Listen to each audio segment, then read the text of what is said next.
Welcome to the Good Book Club podcast, where we make all our book club meetings available for viewers and listeners to enjoy. In our meeting this month, we discussed the book Being Mortal, Medicine and What Matters in the End by Atul Gawande. In this very important book, the author, a surgeon, explores modern mortality, aging, and end-of-life care, examining how medical advances have changed our relationship with death and what makes life meaningful until the end. This was a very powerful discussion and a very important one. This book changed all of us. This Good Book Club meeting was originally held on Sunday, June 22nd, 2025. Welcome, everybody, to the Good Book Club. This is our June edition. We're on a little bit of a later day. We are on the 22nd this month because we had some conflicts with, I think that's the first time we've ever done that in Book Club, is actually changed the date. But welcome, everybody. We're so glad that you're here. We will start out. I think our first slide is our mission statement that we always read at the top of every meeting, just so we can remember what our purpose here is. This is the Good Book Club mission statement. It says, the Good Book Club was created to bring together nuanced Mormons, post-Mormons, and others with a shared interest in Mormonism. We are introspective, critical thinkers seeking to learn, connect, and build relationships through the catalyst of literature.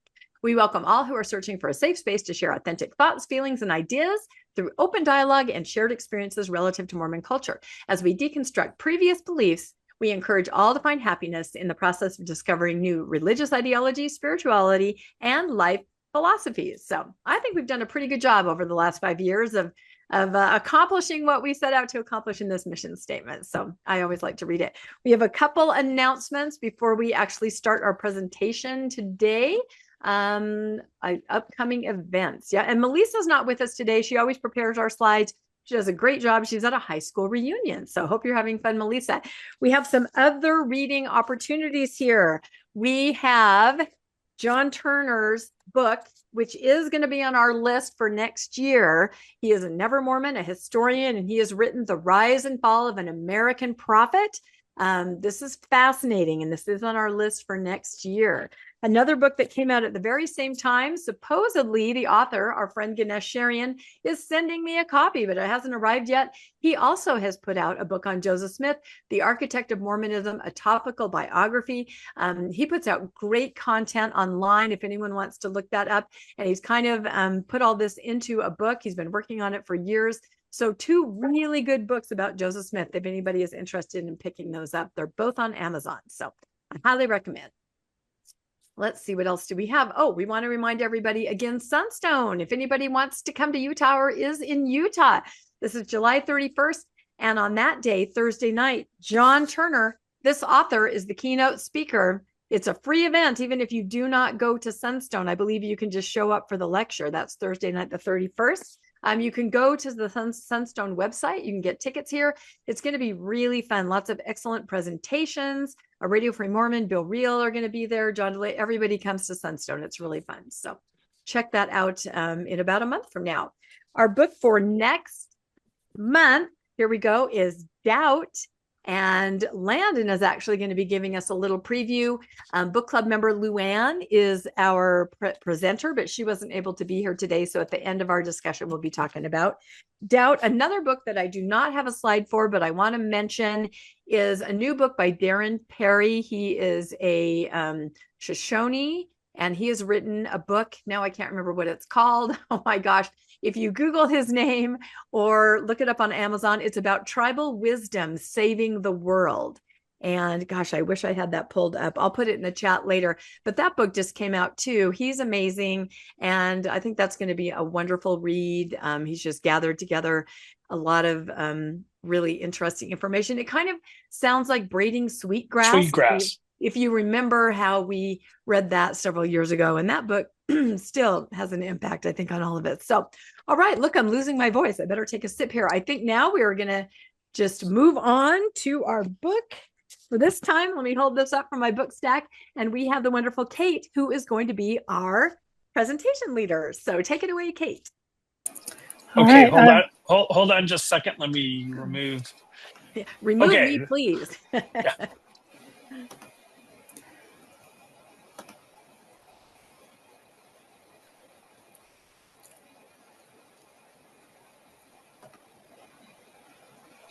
Okay. Okay. Yep. And now go into presentation mode and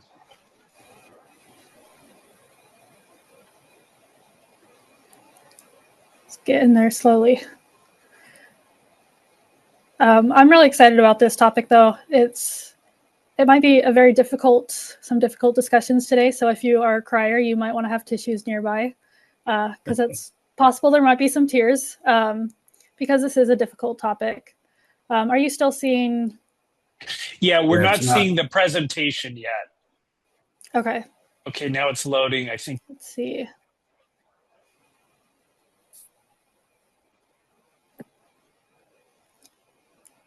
Okay, do you see it now? It looks good. Take it away. Okay. Sounds good. So yeah, we read Being Mortal this month by Atul Gawande. So a little bit about him. He's a general surgeon in the Boston area. He's also a professor at Harvard Medical School. Both of his parents were also doctors, so that definitely plays a lot into his experiences with his dad's end-of-life decisions. He talks about that a lot in the book. And he's married with 3 kids. He's still pretty young. I think he's 59 right now. So he wrote this book at a pretty early on in his career. So I thought this quote kind of summarizes a lot of the book. The battle of being mortal is the battle to maintain the integrity of one's life. And so some of the main themes: coming to terms with our own physical and sometimes mental decline, our own mortality, and then planning ahead for ourselves, for our family, and finding meaning in life. So we'll kind of discuss each of those themes going through here.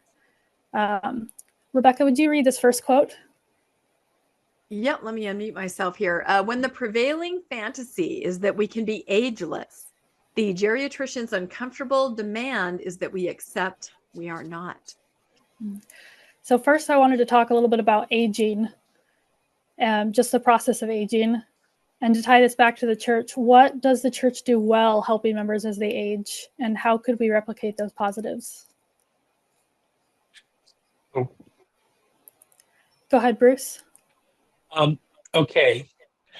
I think the church, and my experience with the church, because I've been out for decades, but in the 60s and 70s in Southern California, home teachers, that was good. We had service projects, and occasionally when, some old person's yard got overgrown, the Boy Scouts, we would go and weed whack and just, at least take it down. We weren't providing regular gardening services, but, meals delivered by the Relief Society at funerals. And my mom died like 8 years ago, and I explained to the dozen friends who were never Mormon that went to her funeral, and going like, oh, we're probably going to have funeral potatoes and ham. Well, her ward made Mexican food that was wonderful, but they came together for my mom's funeral, and they were all the older women that I had grown up that were middle-aged women when I was a kid. So the church as a community can do things well. That's my thought. I don't know who is first. Landon, go ahead. I think Rebecca was first. Okay, go ahead, Rebecca. Ladies first, huh? Yeah, we were talking a little bit about this in the pre-meeting, and I feel like my parents lived alone in Washington State when my sister and I had moved away, and they were able to remain in their home, I would say, a decade longer because of the support of their ward, which was unusual. It was kind of a foundational ward that had been there since the 60s. A lot of the people were still there. I remember as a kid, my dad was one of the younger people who would go help the elderly, and I would go with him a lot. I mean, he spent probably 2 or 3 nights a week going over to somebody's house, ministering, home teaching, and there's this sense that you invest in this, and then when you're older, you also then will receive the benefit of that by younger people helping you. This was the case in my parents' ward. I do not think this is the case in wards today, as community is kind of unraveling. Wards are split. chopped up, people move away. I don't think that you can count on this except for in some of the wards, but it was set up very much to act like, a little village of 100 people, where everybody cared about everybody and knew everyone. It worked for my parents. And we had people in the ward that would contact my sister and me, oh, your dad seems a little this, or your mom. I mean, they really were taking care every single day. But I recognized that was an anomaly. And I have seen posts on social media from, people my age who left the church, and they have elderly parents, and they're like, that doesn't exist anymore. My parents put so much into their ward. They did everything. And now no one knows them. No one checks on them. They're just not set up to have that, reciprocation that I think people expected. So that's kind of interesting. I think it leaves people kind of alone, maybe a little bit lost. My other thought before we go to Landon is the church. I mean, you're elderly, but you think, oh, in a blink of an eye, I'm going to be young again. This is a test. Mm-hmm. I almost feel like you're not necessarily present in the age that you are or experiencing what you are because you believe so much emphasis is put on the next life. And you will be 32. That's what my dad told me. When you die, the perfect age is 32. You're going to wake up in a perfect body, age 32. So it's almost like you're biding your time as an elderly person. And then, getting twinkled, you are going to be young again. So it does make me wonder if you're present or accepting of, how you are as you age. Just a thought I kind of had about this extreme focus on the next life. This is just a test. It's a blink. It's nothing, and then you're going to be ageless and perfect. So I don't know. Yeah, that's a really good point, Rebecca. I hadn't thought about that. Mm-hmm. The idea of resurrection immediately after mm-hmm. and kind of being in a perfect body again. Yeah. Landon, go ahead. I was going to say the thing that they do well is also the thing that they don't do well. And that is they give purpose to some retired people and older people. I know my dad died. It's been almost 15 years, I think. My mom, she goes to she's called as a temple worker. She's been a temple worker for I think since he died. So, she goes 2 or 3 times a week. She goes to the temple and does her shift, and it gives her something to do and something to look forward to, which is positive. On the other hand, I know it's all fake. And so to me, it's like it's elder abuse that you've got these people wasting their time when they could be enjoying retirement and going places and seeing the world because they're not allowed to miss those temple. It's like you are dedicated to those 3 days a week and they expect you to be there, and they tell you, you can't go on vacation, or you got to make your vacations around this. It's quite difficult to miss. So in one sense, you set aside your life to go do that for and behalf of the church, which I think is not helpful, but at the same time, for those that believe, it is helpful because it gives them what they believe is purpose. Yeah, absolutely. I think that's a big part of it, is kind of the sense of purpose, especially after someone's retired. My dad's getting to the point where he's figuring out his retirement. And I know he's planning on a mission, and the church gives him a lot of purpose. He's someone that I doubt will ever leave the church. He's pretty far in, but it definitely gives him a purpose. Even on his days off now, he spends a lot of time doing church things. Are there things that the church does not do well? Oh, Karen, sorry, go ahead.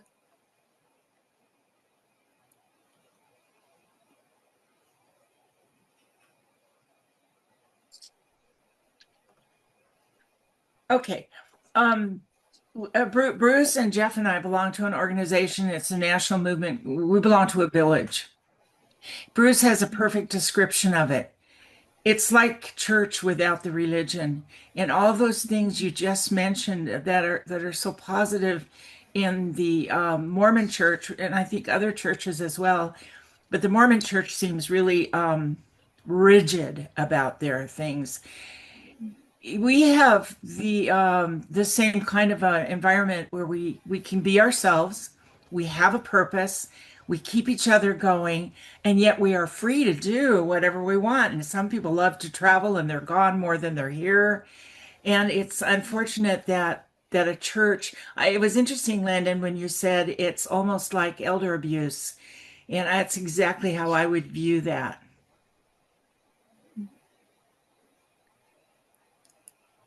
Yeah, thanks, Karen. Is it Karen? Karen. Yeah. Karen. Okay. Thank you. And then Bruce, did you have another comment? Yeah, I just wanted to point out that in the book, Atul Gawande mentioned that his parents joined a village that was based in Beacon Hill, Boston.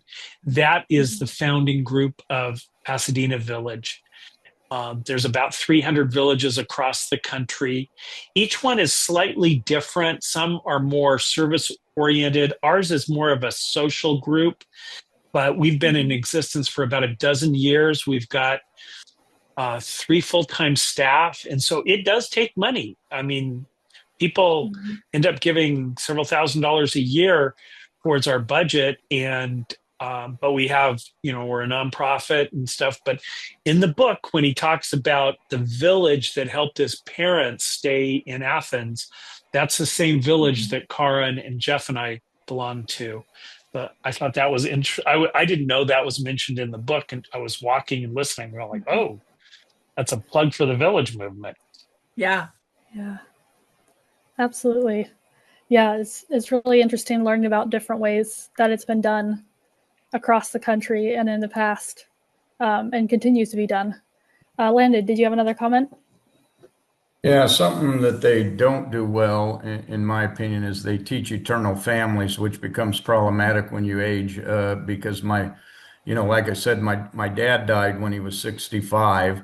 My mom's now 80, and she went on living that, oh, I'm gonna be with my husband again, and so she never dated, she never remarried, she's been alone for the last 25 years, and I really think that's a disservice. I think when you don't believe you're going to be married in heaven and stuff, and that it's death till you part, then you start looking to move on with your life. And I think especially as people live longer now, there a lot of people outside the church do remarry and find a second life, and still can say, oh, I'm a widow, I still love my husband or whatever, but you don't give up everything for that future thing. So to me, that's a weakness, because I look at my mom, and she goes to the temple, that's her purpose, but I'm going, you could have lived a whole nother life with someone else and loved and traveled and done things together, but you didn't, because you're waiting for this eternal relationship. Yeah, absolutely. Kind of like Rebecca was saying earlier, you're living so much for the next life that they don't live in the present and the experience now. Brooke, what was your comment? Yeah, just adding on that you're talking about the church giving us a sense of purpose, but it's not our sense of purpose. It's like imposed. And I feel like it gave me, the same as it gives you an identity. That's something that I have really struggled with, is what's my identity, right? And I think that's a common thing. But it made me think in the book of the man who was like, I think my life would be valuable to me as long as I can watch sports and eat chocolate ice cream, right? He's coming up with his own sense of purpose, and that's fulfilling and makes him happy, rather than, well, this is my purpose because God said so. Mm-hmm. Yeah, exactly. Yeah, finding more of an intuitive sense of what your purpose is. Rebecca. Sorry, I just had one more thought that Landon made me think of, not only putting your life on hold like that, but also cutting off family members if they have left your religion. I see posts all the time like this where kids, I say kids, people my age are like, my mom is 85. She needs help. She won't, she's cut me off. She's reduced contact because I have left her religion. So elderly people in the church, not only do they feel great pain over family members that they don't believe will be with them in the next life, but they also cut off avenues of support and help simply because, your child has left your religion, and that's just not how it should be. And I think that's really sad, that extra pain added onto you as an elderly person, and then just the lack of, you won't let them support you because you don't want them in your life. I mean, that's kind of your situation, right, Landon, where your mom, very distant now, whereas you could be a huge part in her aging right now and support, but she doesn't really allow it. Well, yeah, but she's got 6 kids, so I'm the only one Exactly. out. She So has she's other got avenues. Yeah, she's she has got other, 5 more to take Ex- care of. So yeah, exactly. but But if you I'm only have saying, 1 or 2, that's a yeah, problem. Right? it can be heartbreaking. I mean, I know someone that's in the post-Mormon community whose mom just went no contact with them, and she's 78, and the only reason is because of different ideologies. Why Well, and would you do that? I can see that being a problem. Like they might say, well, they're not going to make sure I get buried in my temple robes, and they're not going to pay Exactly. my tithing for me Yep. when they see that. So then they put their trust in someone else. They Yep. put their trust in the ward or their home teacher or their bishop rather than in their Yep. children. Yeah, cut off and interfere with family relationships. So yeah, it's heartbreaking when you really start talking about it.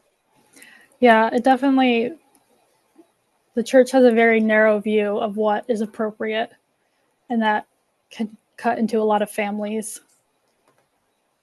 So I like this quote. We think nostalgically that we want the kind of old age my grandfather had, but the reason we do not have it is that in the end, we do not actually want it. So this is Dr. Gawande's grandfather, who lived on their homestead, their farm, up until his death. So from what you remember of his story, do you agree with him? Do you disagree? What do you guys think about that? Any thoughts? I disagree because my grandmother had Parkinson's disease, which was just absolutely horrible. And I watched her, and she died very young at 62 or something like that. And I watched what she went through, and I do not want that death. And my grandfather had lung cancer and ended up dying at 65. And I was on my mission when he died, so I didn't see that, but I know that he stayed in our house and was thrown up. So both my grandparents had horrible deaths. So I look at that compared to my dad, who he literally slipped into a coma, and hospice came for 3 days and medicated him, and then he passed on. That's the kind of death I want. Mm-hmm. Yeah. Yeah, hospice does a lot of good things. Bruce, your thoughts? Yeah, I dealt with in the last 25 years with both of my parents' death. My father, who was devout Mormon and, difficult relationship with me, but he was a temple worker, and then he started getting dementia, and then he got cancer, and they had to do a couple of surgeries. It was colon cancer, but each surgery he was less cognitively able, but he was still able to get around. And at 80, he walked himself into the emergency room the day before he died. He had pneumonia. And then the next day I went out, and my mom had just gotten there, and he had died 10 minutes before she got there in the hospital. They lived in a house that had a difficult driveway. Getting the paramedics there is difficult. And I go, like, that was like winning the lottery. He was still able to walk. He had dementia. We weren't treating his cancer, because what's the point of making somebody sick with dementia? Then my mom died at 94. She moved into an assisted living and was still cognitively good. She was still driving at 90, but then the next 4 years she went downhill. And right towards the last 2 months were not good, but we also didn't treat what they thought was cancer. And she had hospice for 9 days, which was wonderful. So I figured for both my parents, it was like winning the lottery, that they had fairly easy deaths. But my mom had our family business, and we had purchased long-term care insurance for her. So it took some of the financial burden away. So very interesting. I mean, this book was just right aimed at my life and my thoughts. Yeah, it definitely is very thought-provoking. Yeah. A lot of the book is. Rebecca, what are your thoughts? Yeah, I agree, Bruce. I came out of it realizing that it takes quite a bit of funding to have a good death. And luckily my parents both just died the last year, and they had that. And they also, like you, Bruce, had care, and they had the money to afford everything, and it was great. Gave me a lot of anxiety realizing that I'm not in that position. So yeah, confess, and Landon will attest to this, I had to read like a little bit of the book and then just shut it and put it down and go, okay, I can't, it just triggered me, not the fear of dying, but just in the preparation, and realizing I wish I would have had this book when I was much younger. But I think this word nostalgically, you do think of an elderly person just rocking on the porch and then, quietly slipping away, but here it says we do not actually want this. We don't, because we take ourselves to the hospital and we try treatments and we do things. And, we want to try to do everything that we can instead of, and as medicine advances, there are things that you can do. It used to be just like, well, there it is, that's fair. And I'm going to pass away. So, but even just last week, a friend of mine's father passed away. And they had taken him they had driven him from Wyoming to Salt Lake to see, he was declining, he was elderly. And when they went to the doctor in Salt Lake, they said, this is probably the end. We can check him in. And they said, no, we're just going to drive him home, just drive him back to the ranch. And they did. And they had hospice come out and they all just accepted it, which doesn't always happen. Sometimes members of the family are like, no, do what you can, put him in there, hook him up, no, they just drove him back in the pickup truck. I mean, talk about nostalgic, kept him comfortable. Hospice came in and he passed away, on his beloved Wyoming ranch. And so you got to be realistic, but I think we're hardwired to go, no, do something, instead of being accepting. So. Yeah, absolutely. Brooke, your thoughts? It's making me think of Homo Deus, actually, where, we're just driven to keep, we have this, I don't know, out of this world idea that we can somehow beat death, right? And so we have this over optimism. And so if we don't actually want it, it's because we're not facing death, like the theme of the book, or one of the themes of the book. The doctors aren't trained to help us face the coming end and actually think about what we want. Because as long as you're not accepting that you're coming to the end, then we're doing everything, like Rebecca was saying, we're doing everything we can to try and stay as young as we can and think that we can recover from whatever is happening to us. And so in that effort, we shoot ourselves in the foot. Yeah, absolutely. That can happen. Jeff, your thoughts? Let's see, Jeff, you're muted. And then Karen had her hand up also. And when my mom died of kidney cancer, she just wanted to die in her own way. And she took one course of chemo and she had all sorts of bad reactions. And she got chemo brain and lots of infections. And they said, okay, second dose. And she says, nope. I'm just going to go home and just go however I go. And she did not take any more treatment. And I think that was good. Yeah. Yeah, I think that's something that we is slowly starting to shift in our medicalized world, that we understand that doing more is not always the best option. Karen, your thoughts? Yeah, my takeaway from the book is it's about the intersection of the natural process of life and the amazing abilities of modern science. And we every one of us has our own personal responsibility to determine at what point do I allow nature to take its course and let science be science. And I think Rebecca, you're right in many ways. Many of us just want to keep going, but I'm older than most of you, and our family has gone through cancer this past year. My daughter had cancer. I've had cancer. We just had a family dinner the other night and toasted to a cancer-free family. But what has happened in our family is the facing of, okay, at what point do you keep going and at what point do you stop?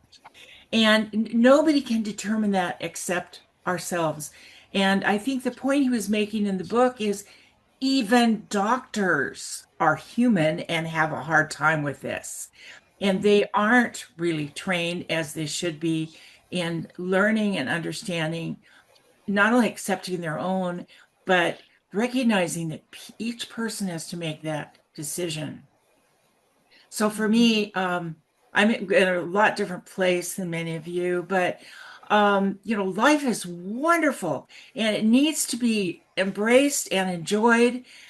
But we all have to accept that when our time is up, we have some serious decisions. Is it worth it to keep it going? Will it still be good?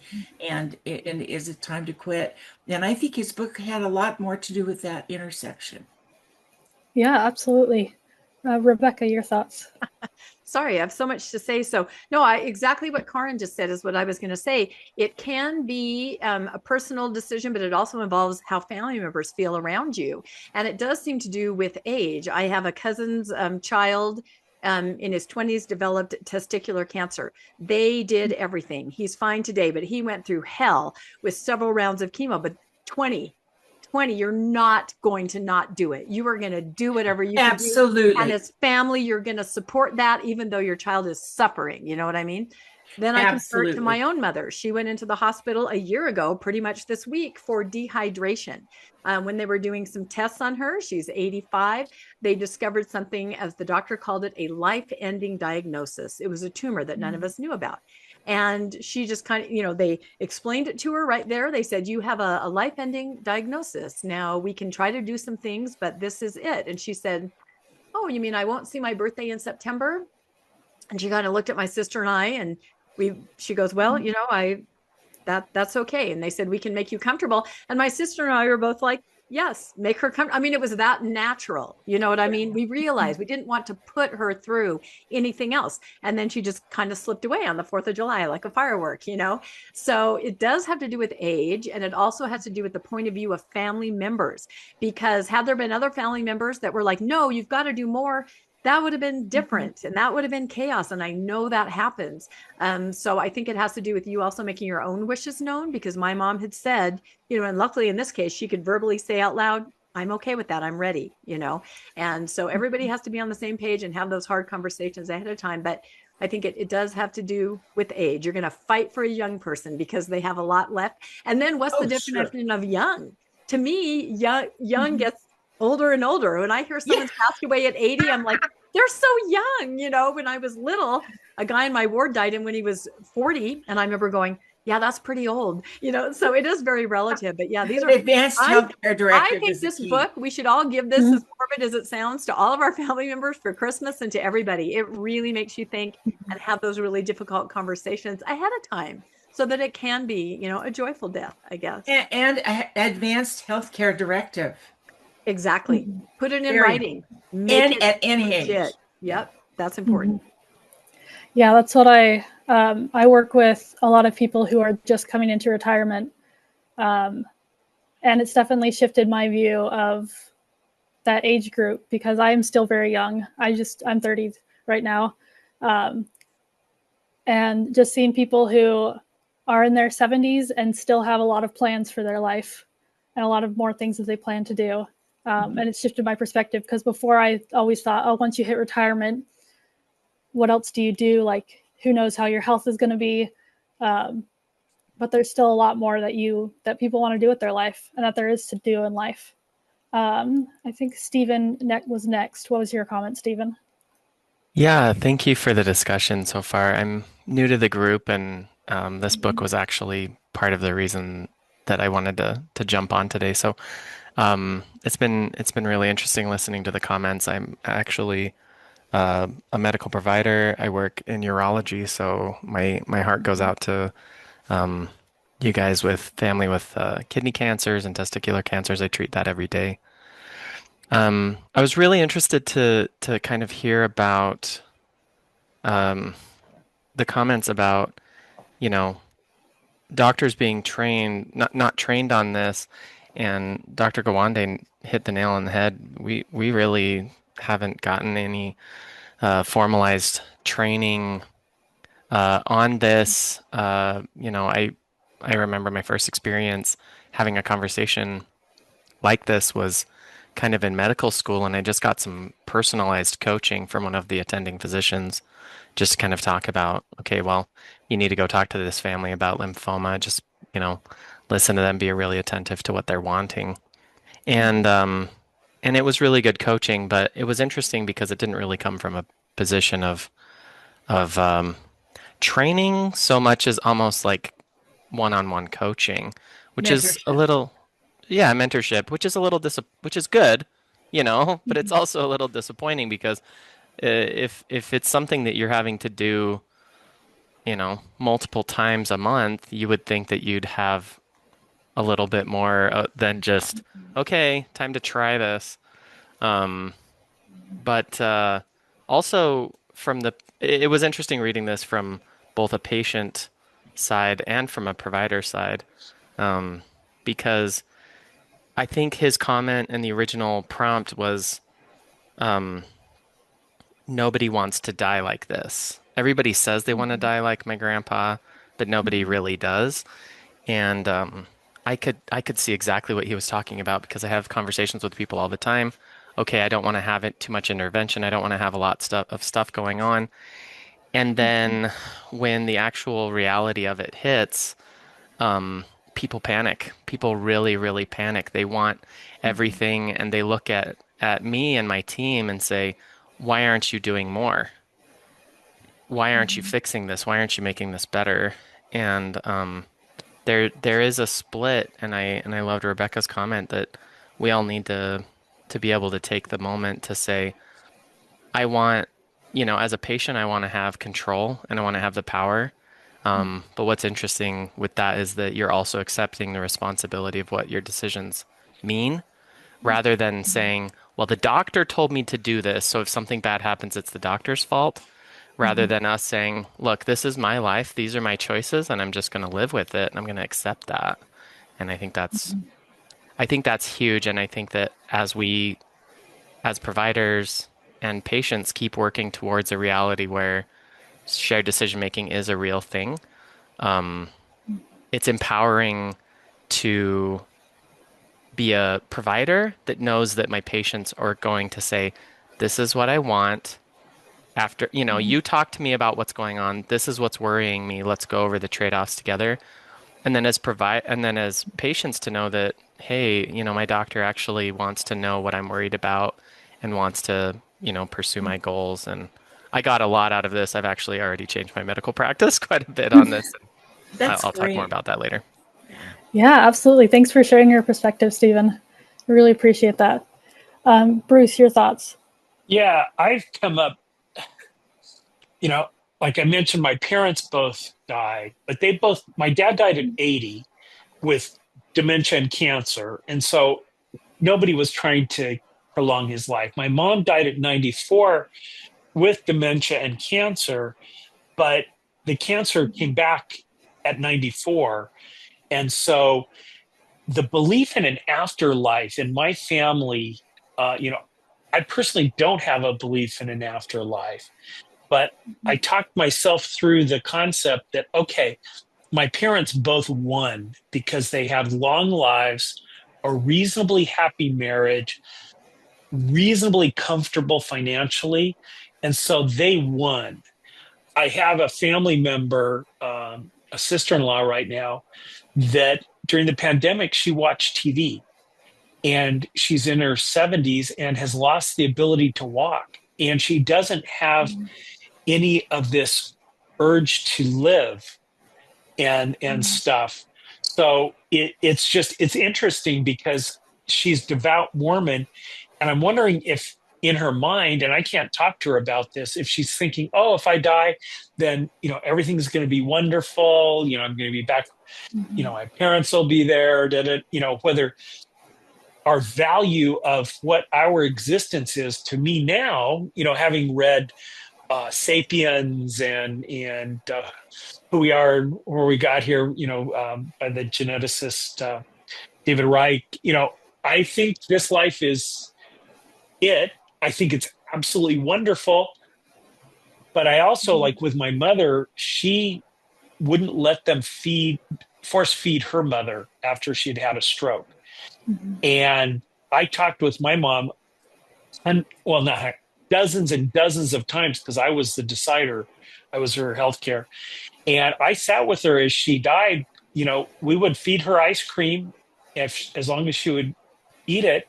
But then she stopped eating, and hospice was there. They just kept her comfortable with Ativan for anxiety and morphine. And I sat there. I happened to be on the shift when she died, and I was totally comfortable with it because I had gone through this thought process. My father did not come and get her from the afterlife, all that. I think, death is the end. So it's very interesting, but I think Mormonism can have either a good or a bad or mixed input to the end of life by what our beliefs are. So I'm talking too much. Absolutely. No, thanks for your thoughts. Jeff, what were your thoughts? Well, I think at each medical graduation, each graduating medical student should get a copy of this book. And also pastors and other counselors social workers, people who deal with death and dying and terminal patients should also get a copy of the book. Yeah.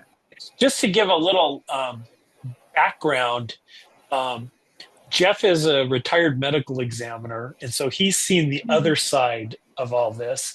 And Jeff's husband was a geriatric social worker, and they're both friends of mine in the Pasadena Village. And so these are two people I kind of rely on to have some perspective on aging and getting old. Yeah, appreciate it. And I agree with you, Jeff. I think it would be a lot smoother for a lot more people if medical professionals were to read this book as writ large. I think we could do a lot. Rebecca, your thoughts? Yeah, I was just going to say that until you have a loved one that is in assisted living or some kind of long-term care, you don't understand this whole segment of the population who work with individuals in that scenario that are just angels. I could not believe the service and care that were given to my parents by people. I mean, you just don't even realize. You hear, oh yeah, she's a hospice nurse, or oh yeah, he's this. You don't understand these people. I mean, they are literally angels. So there are people that understand how this all works, but they're very much under the radar. And we should just be all really grateful and thankful that these people exist. I was stunned at the level of care and just compassion and friendship that these people that work in assisted living or services around it gave, to my parents who were strangers and then became friends. When I think of their funerals, they died 4 months apart. Everyone from their care center came. It's amazing that these people exist. So if anybody knows somebody in this industry, be really aware of them and thankful, because until you have a family member in that scenario, you don't know that this industry exists, or that this support system of hospice, you don't understand that it exists. But they are lifesavers and angels. I will just say that. Yeah. I think some of the most compassionate people I've met have been the hospice nurses and other people who work with that population. Absolutely. Yeah. Part of aging can include becoming dependent, which is kind of the opposite of, your teen years to your 20s, where you're becoming more independent. And it brings with it its own challenges. Bruce, would you read these couple of quotes up on the screen? Yeah. Whatever the limits and travails we face, we want to retain the autonomy, the freedom to be the authors of our lives. All we ask is to be allowed to remain the writers of our own story. Also, this is what I mean to have autonomy. You may not control life circumstances, but getting to be the author of your life means getting to control what you do with them. Lynette, go ahead. Your thoughts. So when my mother was in assisted living, there was some point where she said to us, "You can do whatever you want with me. It's all up to you." And she just kind of resigned herself to whatever we wanted. And we had not had these hard discussions. And I wish we had, especially now after reading this book, because we didn't really quite know what we wanted. We knew that we wanted her to be safe and healthy as we could make her and as comfortable as she could be. And so we made the choice to have her put in assisted living because she'd fallen several times, broken bones at least twice. And so we thought that was the right thing to do. And I don't know if it was or not, but, she was very much against going into assisted living. And I think if we'd had some of these conversations prior to these falls that she'd had, we would have understood her point of view better. Mm-hmm. Yeah, that's what makes this difficult is they're hard conversations to have, and a lot of people just don't know where to start. That's one thing I think the book does really well is tells you how to get started with the difficult conversations. But they are difficult, but they really pay off in the long term of when you're having to face difficult decisions to make. As we become more dependent, in the book it talks about how oftentimes family members prioritize safety, whereas as individuals we prioritize our autonomy. So what are some choices that are important for you or that you think will be important as you get older and as you lose some aspects of your independence? Bruce, go ahead. My mother was one of the people who was the diligent visiting teacher, and she often was requested and assigned all the women, because nursing homes, where they're in a bed all the time. She would go and visit them regularly.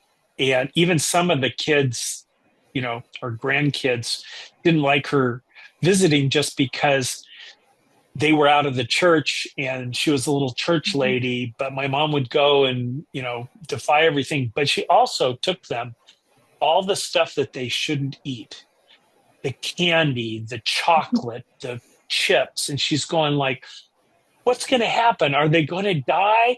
They're, in a nursing home, just waiting to die. So she would take her purse full of like potato chips and Doritos and Twix bars and just put them in the little nightstand and fill up whatever they wanted. And I'm going like, okay, that's a very healthy. My mom was kind of diabetic towards the end in her 90s. And the assisted living, they don't really control diet at all. I mean, they just make kind of bland food. Oh, hey, you're a dietitian. Nobody's kind of monitoring. And I just said, let her eat ice cream all she wants, because that's the one thing she loves. And then who cares? She's in her 90s. She's going to die.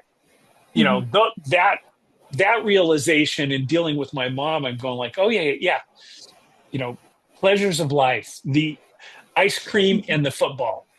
If that's a pleasure of life, great.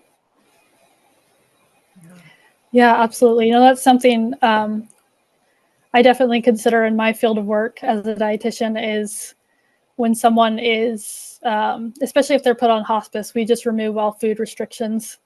And we try and, especially for patients who are diabetic, we try and give options that are going to be lower carb so we don't have to worry about insulin and providing medications as much. But we try and loosen any restrictions we have on food as much as possible, because it is one of the little joys of life and one of the things that you can still control even when you've lost a lot of other abilities. Rebecca, your thoughts?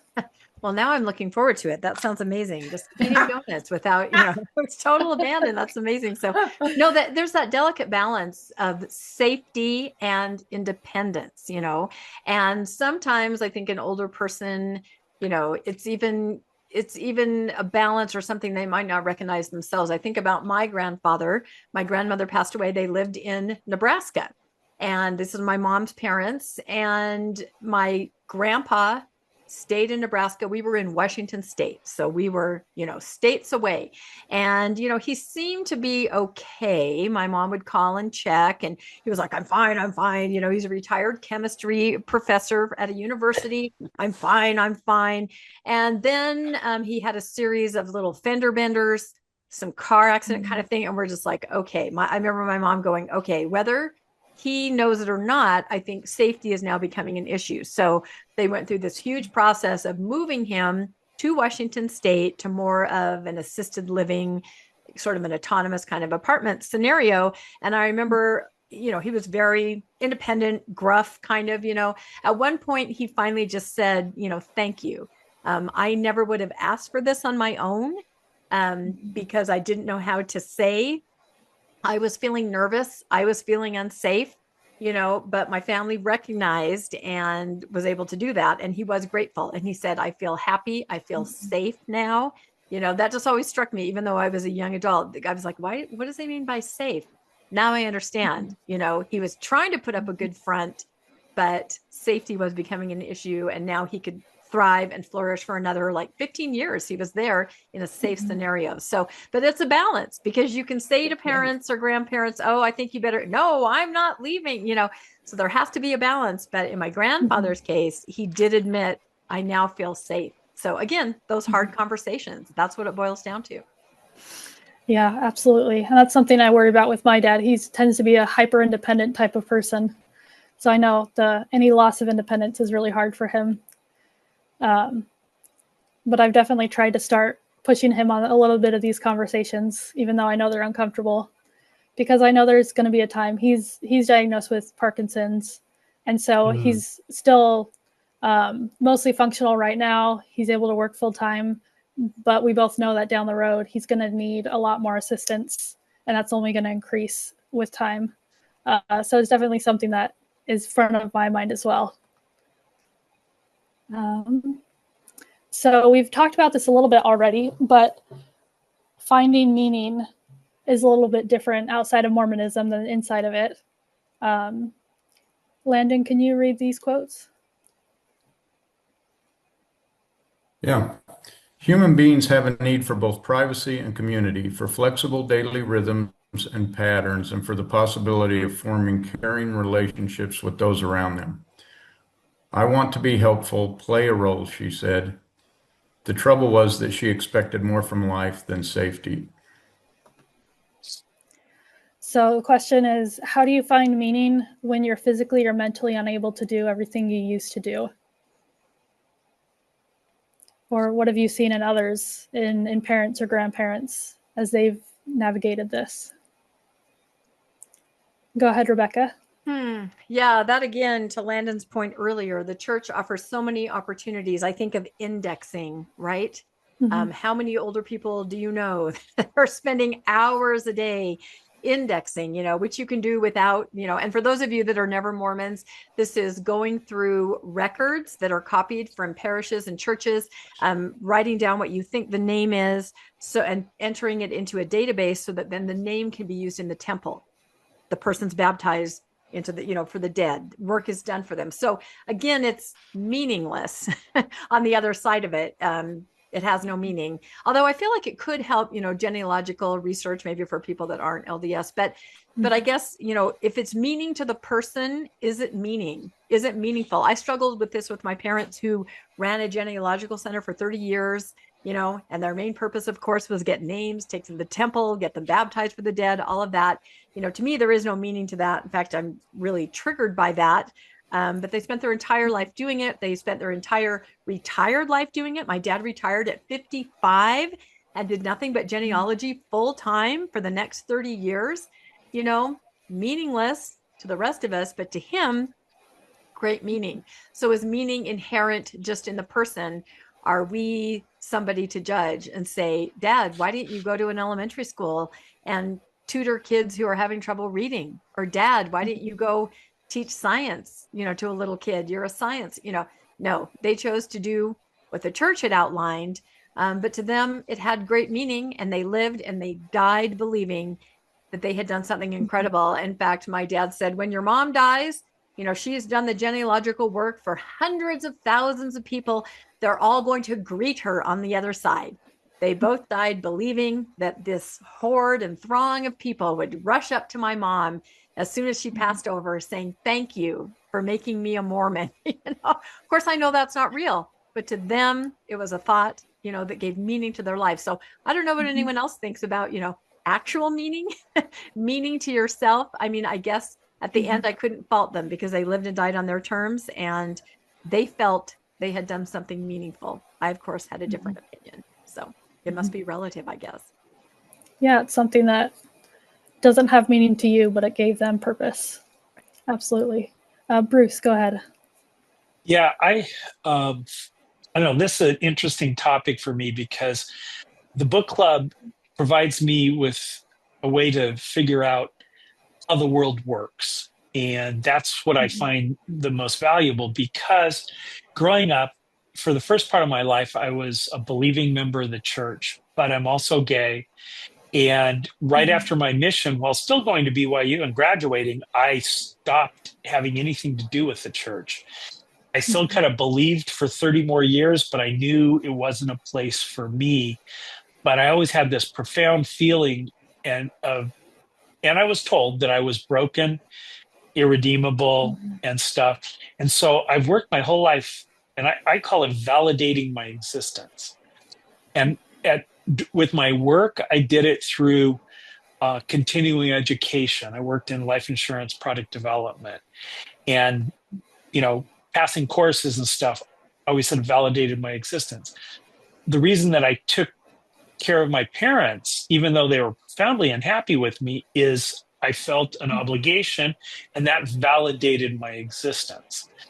And now that they're gone, I still, like with the village movement that Karin and Jeff and I are part of, it gives me a place to volunteer. And that's how I validate my existence. And that's, I think, enough. And that's all, because there's no life after this. I don't get my own planet, and stuff like that. You're on your own planet. Yeah. So that's my thought. Yeah, thank you for sharing. Yeah, I think it's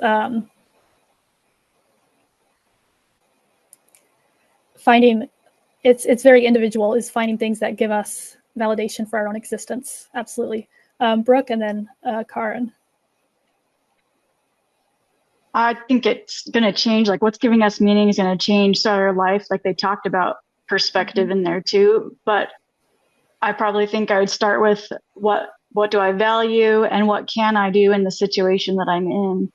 And I really liked the story about the doctor who brought all the pets into the assisted living place, where, that's so simple, taking care of birds, but that gave them meaning and it made their days happy. And it didn't have to be huge. It just was something that whatever you can do, instead of thinking like, what can't I do, right? And what have I lost? Yeah. What have I lost? Yeah, what small things can I do? I'm very much an animal lover, and I love having pets around. And it reminded me of this a saying in the community of depression and suicidality is there's no dumb reason to stay alive. For people who struggle with suicidality. And a lot of people, it could just be feeding their pets, and that can give them a sense of meaning and purpose. And I think a lot of the same struggles with depression can often show up as you get older. If you don't have a sense of purpose, if you're retired, especially if you're not around family. And so finding things that give you a meaning and a purpose to keep going are important. Karin, go ahead. This is really interesting because I've been thinking about this a lot lately. Lately meaning in the last year. My biggest loss this year was having my home and everything I own burn up and to actually incinerate in the fire, the Eaton fire.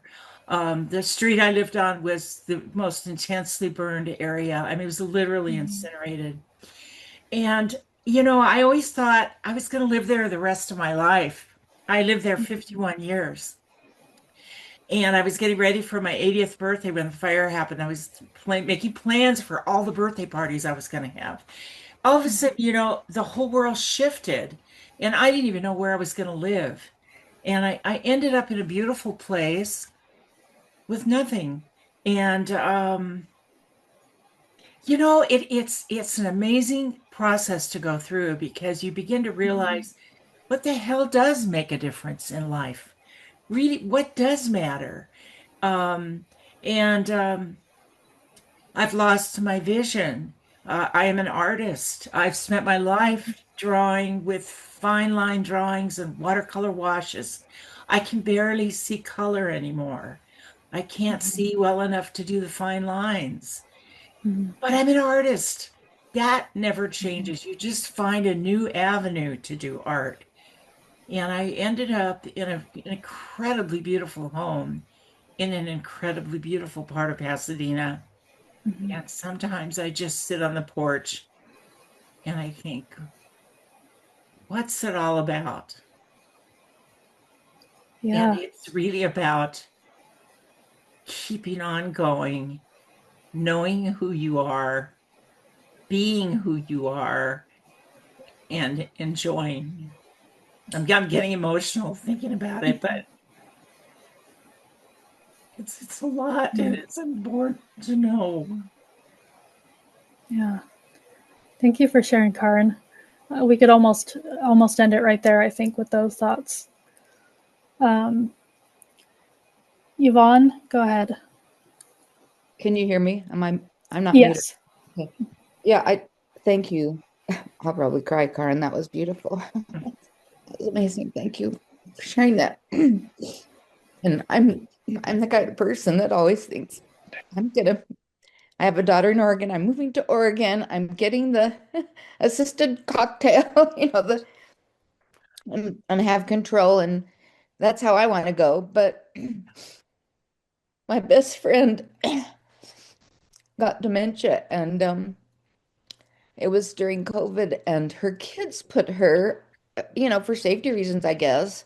We felt like we could take care of her and help out, but they put her immediately in an assisted care, and then she had to go directly into the memory care because she was a lot worse than we all thought, and she was diagnosed with just mild cognitive impairment. That was always her diagnosis, but she she couldn't remember much.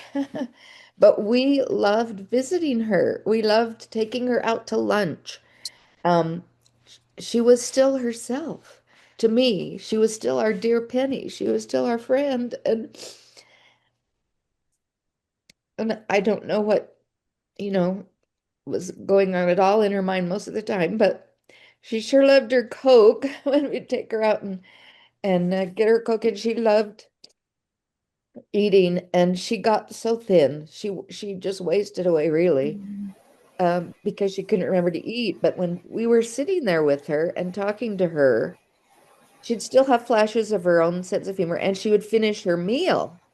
But they don't have the care in those.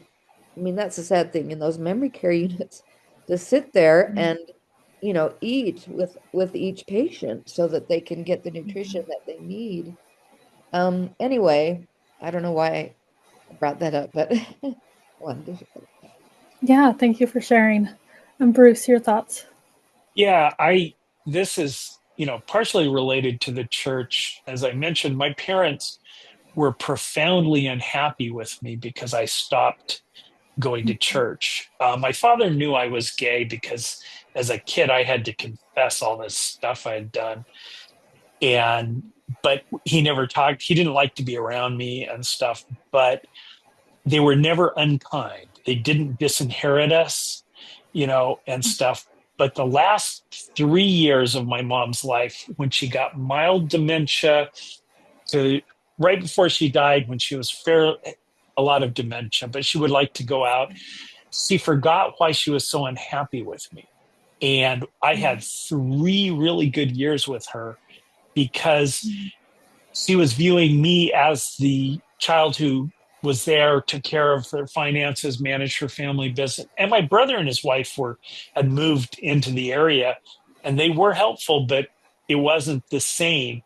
And with the mild dementia, her unhappiness with me went away because she couldn't remember it. And that was the really 3 good years of our relationship. Better. Again, they were never unkind, but it's really hard for Mormon families to not display the unhappiness when they think you're not following the covenant path. Yeah, absolutely. It sounds like it was to borrow one of the church phrases, a tender mercy, in a way of that the dementia was not a good thing, but it brought a little bit of good into your life. Yep. Absolutely. My second question on this slide, I was thinking about is what can we learn from the disabled community about finding meaning in our life despite physical limitations? Because there are a lot of people who are disabled at young ages and continue and live throughout their whole life with different disabilities. So is there things we can learn from them about finding meaning even when we can't do things we used to be able to do?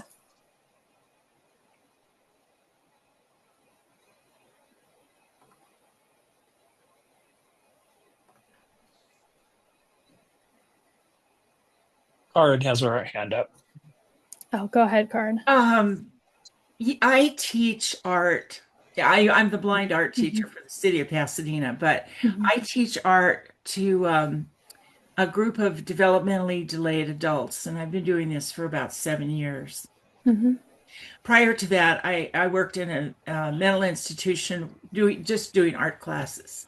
And I think what I've learned from working with these people is, these are developmentally delayed. A couple of them also have, physical disabilities, but mainly it's mental development.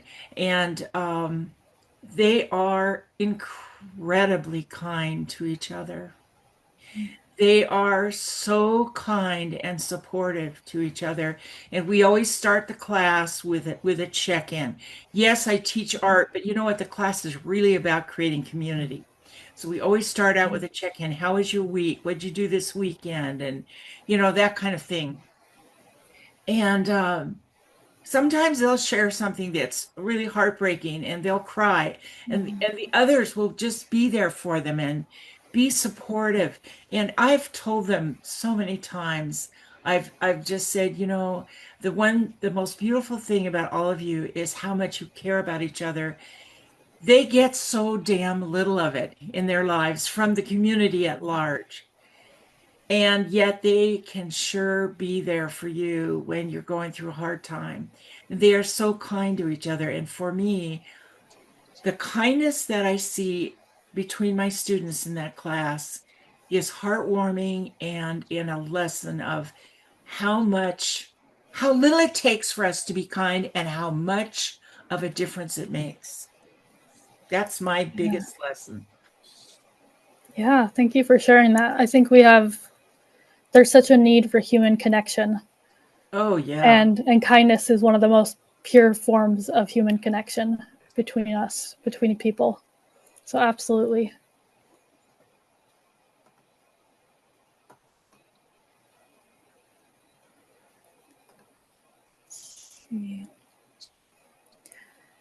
So kind of moving from finding meaning in life to facing our own mortality. How has your view of life after death changed since leaving Mormonism? And how has this change altered your view of your own mortality? Rebecca, go ahead. Yeah, I've talked about this before, but I was terrified of Mormon death. It was just really scary to me. The concept that when you die, they are going to show a movie of your life. Everybody's going to see everything you always did. And again, a lot of these things are cultural, but this is what we believe when we were growing up. You're going to be judged, the judgment bar, Joseph Smith, God, Jesus, right? Which I always felt I'd look at God and go, really, Joseph Smith? Honestly, I have to, but, and then, you'd be sorted into a kingdom. You might be with your family, you might not. Your spouse may have died ahead of time and have other partners already. It was just a hot mess. It was confusing and none of it sounded like anything I wanted to do. So as soon as I put all that aside and realized, you know what, I don't know what it is and I don't care. It may be nothing. It may be something. It may be something different than what I'm aware of now, but I know 100% it is not what I was raised with. Mormon death, scary Mormon death to me. So when I hear people say, oh, the frightened atheist, or, you know, I don't feel that way at all. I feel kind of invigorated a little bit about it. And I kind of the pedal to the metal, you know, put my money where my mouth is. Both my parents passed away in the last year, and I stood right there at their bedside.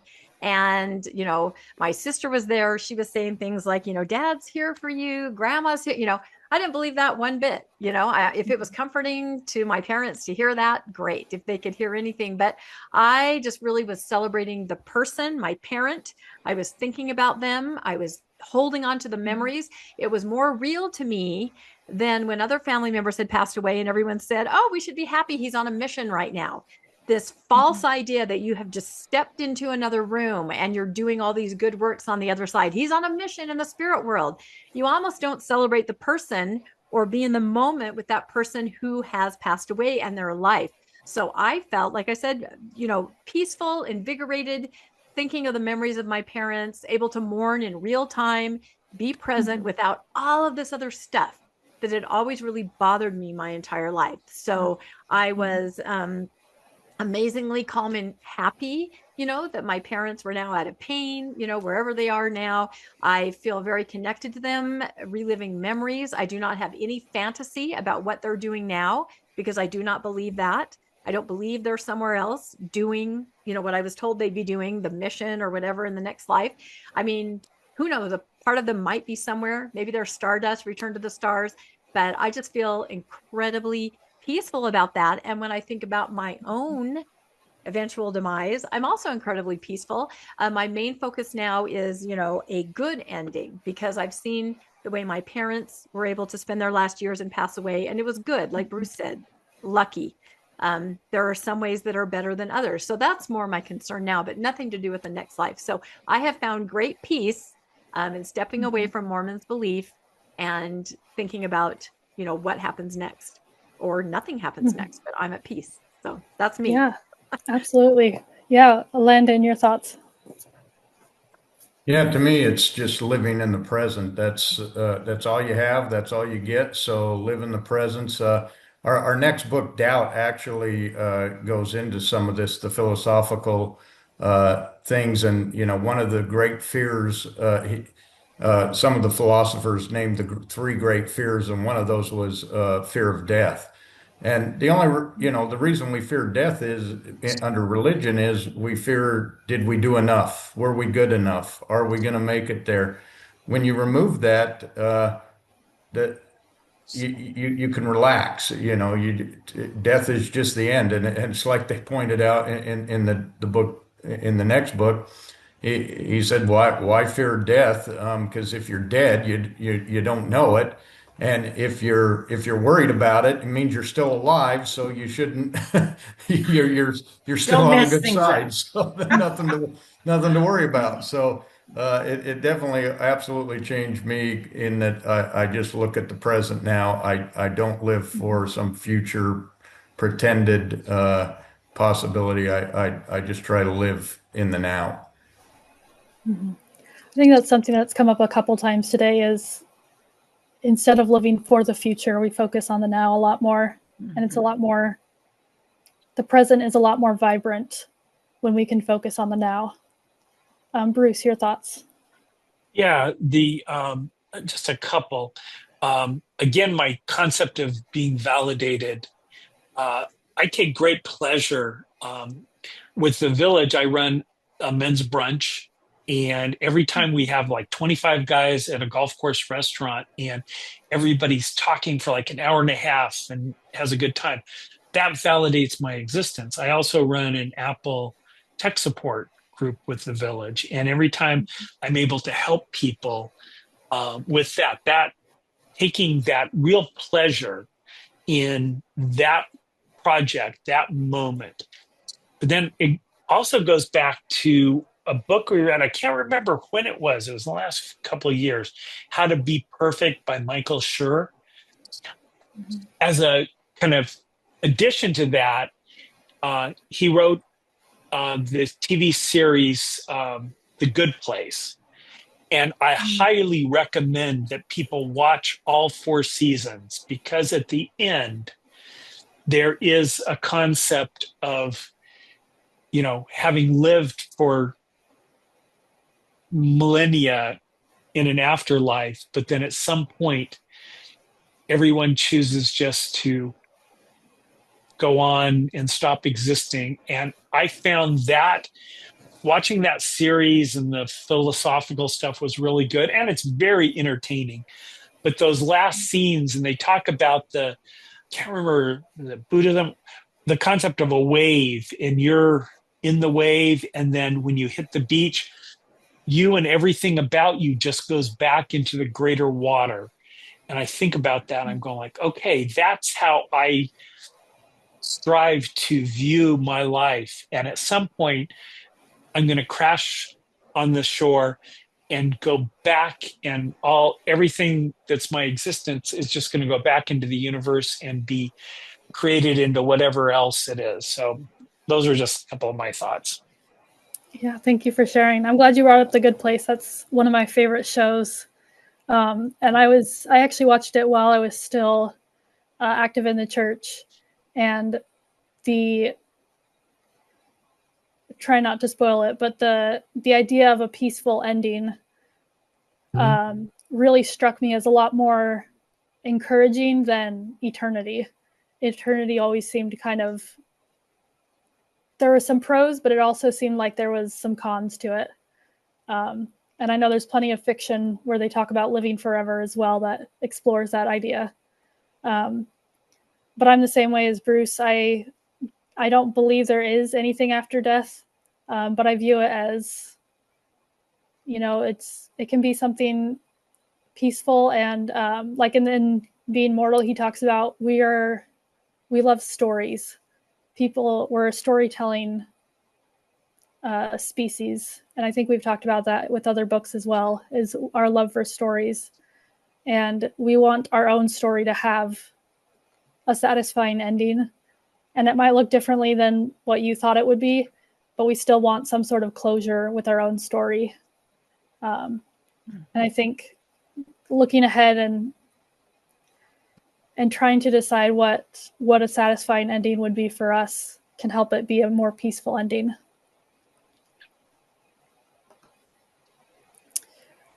In facing mortality, how can we teach about death in our society from a non-religious viewpoint? Most of us probably grew up learning about death from a religious viewpoint, although I know some in this group are converts as well. So how do you teach about death in a way that is not fearful? Any thoughts?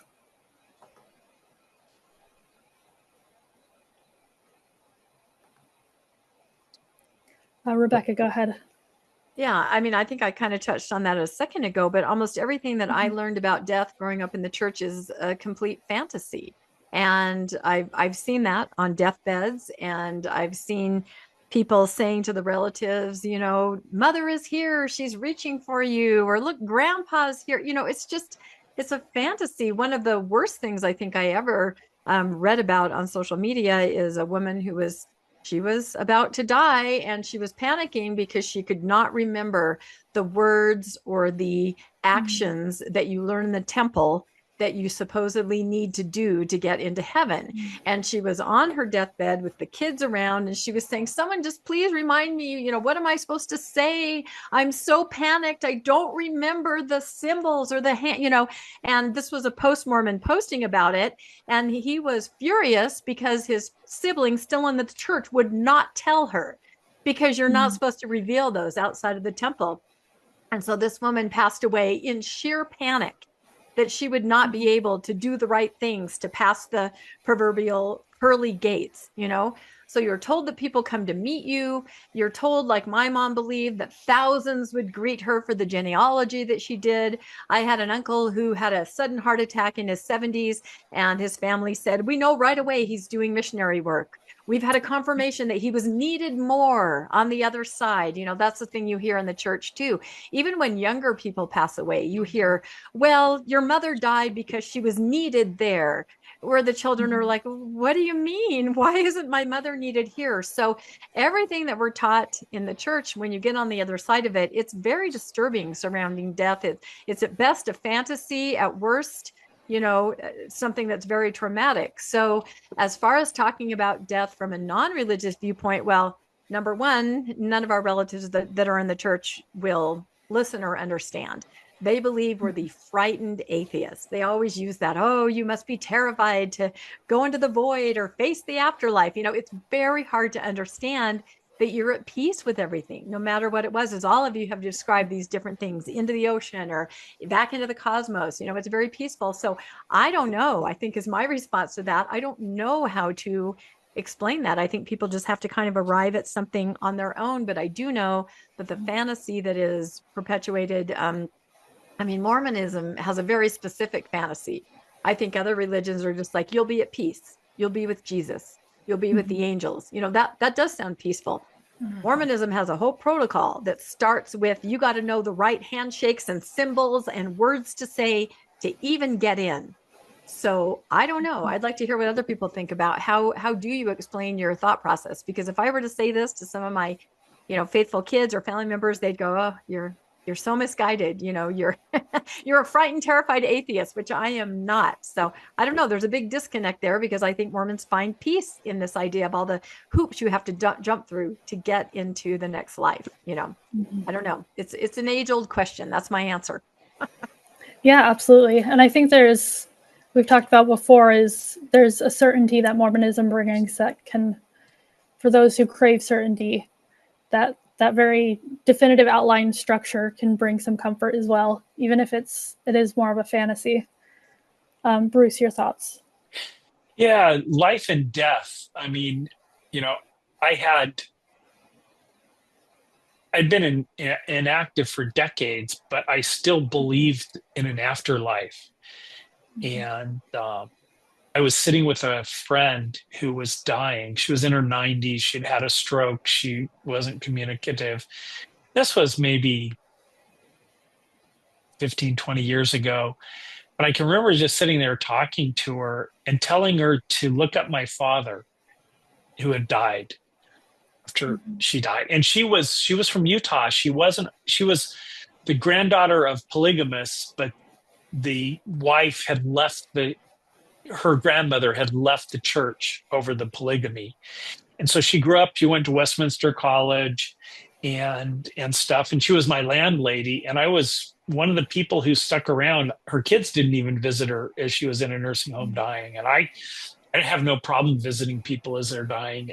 I don't know what it is, but I'm fine just going over and sitting with them. But, you know, the concept of, you know, pets have a lifespan, and often with dogs and cats and stuff, you get to see, you know, the fun puppy kitten, the adult, and then you start seeing them get old, and then you're like, well, you know, there's no fixing things. With my mother, there was no fixing her dementia. There ended up being no fixing her declining health.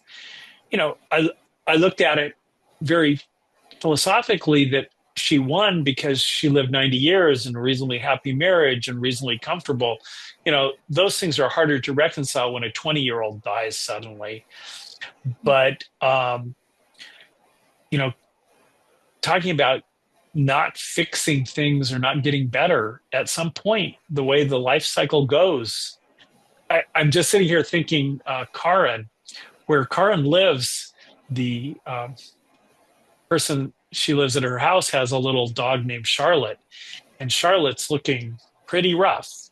And, you know, Bev, who is kind of the person where Karin lives, you know, makes Charlotte food. And every once in a while, Charlotte's looking a little better or not. You know, at some point, It would be saying, okay, it's time to end, as long as the dog's happy and it's, things are going okay. But at some point, that point ends. And I've got to still think, okay, that also is with me. At some point, it's time for me to end. And, this is a lot of self-talk. And, I don't know how I'm going to react when I'm dying, thinking, no, do anything, do everything. I don't currently think that. But, it's a point I've never experienced. I've just been able to watch it with family and friends some of the time. So that's my thought. Yeah, thank you for sharing. Karen, go ahead. You were asking, how do you teach death without fear? And, I grew up in a Lutheran family. I'm a Nomo. And in the Lutheran family, you die, you go to heaven, you're at peace, everything's beautiful. And of course, as a young child, I believed that, but it didn't stop me from grieving. I mean, I really missed my grandparents when they were gone. And, but it wasn't traumatic. It was just your normal grieving when someone's gone. So now I'm in a family that has a non-practicing Catholic son-in-law, a Jewish son-in-law, kids who grew up in the church, Episcopal church, others who didn't, and nobody has a real strong religion, but we all talk about death as a natural part of life. I raised my grandson. He's 32 now. He's still young enough where that's not a comfortable topic in our culture, but we talk about it, and I've let the kids know, okay, the house burned, but the property's yours. My name is still on it, but I was leaving it to all of you. They're taking the lead in the rebuild. So in our house, it's more death happens. It's difficult to talk about and think about because you don't know how it's going to happen. And yes, you have to plan for it financially, but mostly you need to plan for it in how you want, things. Now, you may not get it that way, but you need to think in terms of, what can you live with and what can't you live with. And I am a great believer in death with dignity, which I guess Oregon's a lot better at doing than California is, although California is getting better. We spend a hell of a lot of money on nursing homes when most people don't need nursing homes. They just need a little bit of help to get through. Hospice is a wonderful service, but in our household, death is just something that's going to happen. And I'm probably the next one on the list. And it's not really a big, scary deal. It's just, and for me, I can't say that I'm an atheist, but I have to say, I don't know what's going to happen next. I don't know what all of this is about. I believe there's something that I just don't know. And maybe none of us knows. And so I'm certainly not religious, but I wouldn't say I'm totally sure nothing's going to happen. I'm just in the unknown. Making the best of it. I want to make whatever I have, I want it to be the best it can be. Absolutely. Thank you for sharing that. It reminded me of let's see, what was it? It'll come back to me. Of talking about death being more of a regular topic or not a taboo topic. I think that it kind of addresses that in the book as well. Is it used to be everyone was surrounded by death a lot more, whereas now it's not as common. Been taken away to a private area. Yeah, exactly. It's been taken away to a private area. I know when my grandparents passed, I wasn't there physically, and so I learned about it from my parents. And so you don't, whereas it used to be, I mean, you think about just the number of children that died under the age of 5 up until 100 years ago. Almost half of children didn't make it to age 5. And so death was was all over the place. What do Mormons do with that? Do they suddenly become 32-year-olds on the other side? There's different schools of thought on that. I was raised with the idea that if you died before 8, you were a child to be raised again by your parents. My grandparents had a son that died, in the 30s. And so that was the idea. So somebody said, the next life is going to, if that's true, majority of people are just going to be babies because of that huge mortality rate. They've kind of dialed that back. And yes, will a spirit, that was born and then died be an adult, that never had a chance? I don't know. It's a very gray area. They just don't think about that. But yeah, we were told that if you died before the age of 8, the parents would have a chance to raise you again, which means everybody's just a baby in the next life. So I don't know. So you could be as old as me and know that, oh God, there's going to be another kid I have to raise. Yeah, exactly. Yeah. You'll be young again, though. You'll be in a healthy body. Yeah. Well, and of course, pioneer era, that's where that came from. The King Follett sermons, all the babies were dying. So how comforting for a prophet to say, you will have this baby again. You will be able to see this baby. And gosh, it brings up a lot of, there is still that belief, women that have miscarriages in the LDS church. They don't officially weigh in, but women might have a family member who's had 7 miscarriages and fully expects to be met by 7 children that she will raise in the next life. And these are early miscarriages.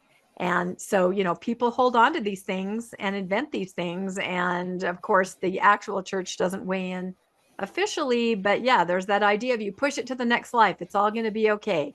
You're going to see your loved ones. You're going to see people you lost, because there has been such great loss, just in humanity. Everybody died, babies died, young children died. But you're right. It used to be right in front of you. And so you came to terms with it and you were peaceful about it. Now, like you said, it's very removed. Think about missionaries. To me, this is how little the church values that process of passing on and grieving. Missionaries aren't even given permission to come home, or if they are given permission, it's a badge of honor that you don't, for even a parent's funeral. They will miss that because they've just stepped into the next room. You'll see them in the next life. It's not a present scenario. And so many people who have stepped away from the church have huge regrets over funerals that they've missed and things like that, where they're just told, your mom's dead now. She would want you to stay on your mission and keep doing the work. You just don't, you're just not there. And even just in grieving, a lot of post-Mormons that I interact with, you don't fully grieve because you just believe that your relative is now doing something else on the other side. Now that you don't have that ideology, you're like, you know what? A lot of people re-grieve. I've heard of people that say, you know what? I didn't really properly grieve my mom's death because I believe she was now with God doing missionary work. Now I know she's gone. And so I'm going to take some time and really think about her and re-grieve and be present with that loss. I mean, it's good for you. Yeah. Good for you. It's so important. Yeah, it is. But there's regret there. That's something I can speak to as well. And my mom died when I was a teenager. So that was kind of my first face-to-face with death. I had lost a couple grandparents before that, but I wasn't very super close to them. So it didn't impact me very deeply. But I think for me at the time, it was good that I had the church. It kind of gave me that crutch to lean on that I would see my mom again. But there's definitely been, since I've deconstructed just a couple years ago, there's been times where I kind of am hit by grief again, that, like Rebecca said, you have to re-grieve. Yes. When you've lost someone, because you realize, oh, I'm not going to see them again, or I don't believe I'll see them again. And you have to re-grieve that loss again. Bruce, what were your thoughts? Yeah. I spoke at both of my parents' funerals, my mother most recently about 8 years ago. And I gave a very non-Mormon eulogy. As she was dying, we went to Coco's with my brother, who was a former bishop, and my niece, who's the person I'm closest with. And my brother goes, well, you can give the eulogy. And I said, okay, is anybody going to have a problem with me being not a member? Nobody's ever asks me why I'm not a member. I resigned years ago, and he said that shouldn't be a problem. But I do know that he was kind of screening for me. I left and went home for a week. I live about 70 miles from where my parents lived, and I just came back for the day of the funeral. And a dozen friends who are never Mormon came to the funeral. And, this is an extremely white area out in east of Los Angeles. And I had 3 African-American friends and several Latino friends that were my friends from work. The ward had never seen such diversity. And I gave a non-Mormon eulogy, and I wore a blue shirt with my suit. And I explained to them that this was saying a big fuck you to everybody by wearing a blue shirt in a chapel that my father had been the bishop when it was the volunteer building in the 60s. And my brother and I were sitting on the stand, and I just gave a eulogy. And the only thing I mentioned about the church is I read from my mom's journal biography that we created that she met my father and joined the church. And with the Mormon church, they found a community and a framework for life. That's the only thing I said. And then at the end, I just said, and my mother will be missed. And I sat down.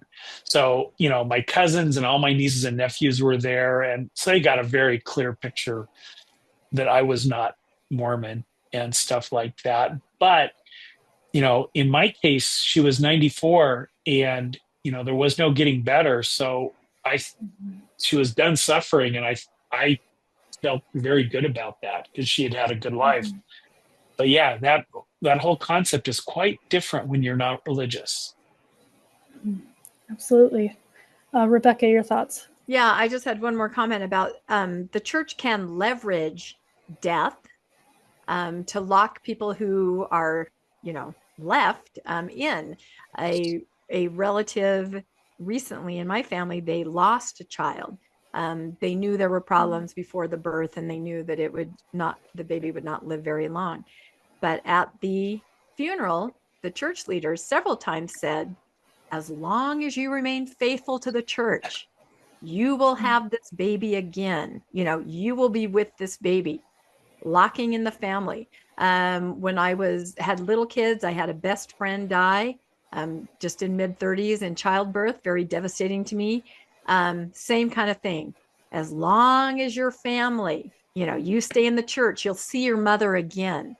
So I don't know what you call that, but that is so distasteful to me.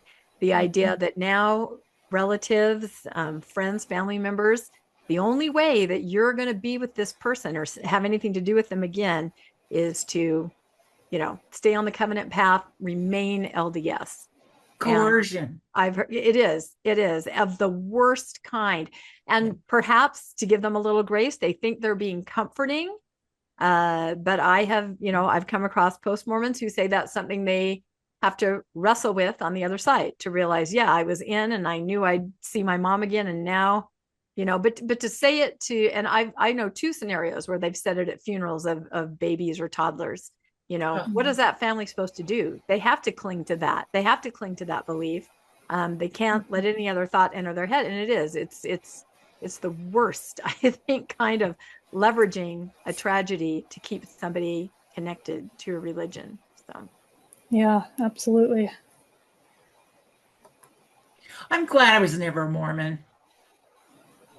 You should be, Karin, and we appreciate you. We love Karin. She's been with us for years in the book club because sometimes you can just see her mouth open going, what? And then she just has to bring us all back to reality. And she'll say things like, oh, you poor dears. So we love your perspective. Yeah, there's a lot of things that get normalized that we in the church and growing up or being in the church for a lot of years that you don't realize are normalized and that are weird. Mm-hmm. So for final thoughts, how has this book changed your perspective on making end-of-life decisions or any other insights that you have from reading that? Bruce, go ahead. Yeah, I've started working on a project to simplify my wishes and instructions of life and having them codified. This Friday, I have my first formal paid for meeting with a care coordinator. And this is a person that if I have like a stroke or something, she's one of the people that is called because I don't have family close. And so I'm arranged twice a year for an hour. I'm going to meet with her. She's going to have, all my important papers and contacts and stuff. But I have arranged to pay her twice a year to meet with me. And then if something happens and she steps into action, then, there's a billable hour thing. But, my close family is not my niece, who I just went on vacation with, is 6 hours away. My brother is my first person on my list to make decisions, but his wife has become so frail, he can't come out here. If I had a stroke, he couldn't leave her.